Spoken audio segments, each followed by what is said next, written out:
열대야가 이어지는 무더운 날씨에 전기 사용량이 늘면서 정전 소식도 많이 전해집니다. 대부분 변압기에 문제가 생겨서 발생하는데요. 네, 자칫 화재로도 이어질 수 있어 정부 차원의 노후 변압기 교체 사업을 확대하는 등 대책 마련이 시급하다는 지적입니다.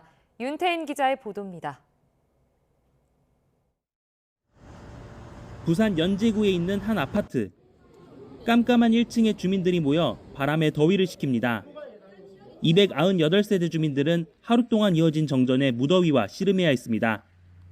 경기 고양시에 있는 660여 세대 아파트 단지도 열대야 속에 전기 공급이 끊겨 주민들이 고통을 호소했습니다.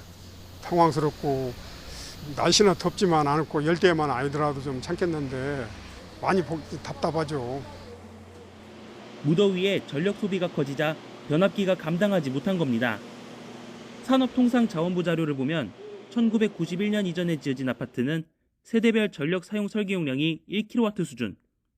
모든 세대가 동시에 1kW의 전력을 사용하는 경우까지 변압기가 견딜 수 있다는 말입니다. 그런데 올해 출시된 7평대 벽걸이 에어컨의 전격 소비 전력이 0.78kW로 다른 가전제품까지 더하면 정전 위험이 높아질 수밖에 없습니다. 전국적으로 공동주택에 설치된 변압기가 20년이 넘은 경우도 전체 6만 8천여 대의 30%에 달합니다. 고장 우려로 새 것으로 교체하려 해도 적게는 2천만 원대 비용이 들어 부담입니다. 설치 후 15년이 지난 노후 변압기를 교체하는 데 드는 비용을 지원하는 사업도 있지만 예산 부족 문제 등 제약이 있어 신청 건수 대비 실제 지원이 되는 경우는 절반도 안 됩니다.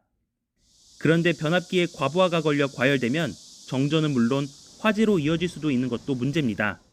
그 전선 이런 것들이 또 문제가 일으킬 수 있어요. 왜냐하면 변압기 용량에 맞게 그 전기 설비라든가 전선 용량 이런 것들이 결정되기 때문에 그 변압기 손상뿐만 아니고 전선도 손상이 될 가능성이 높습니다.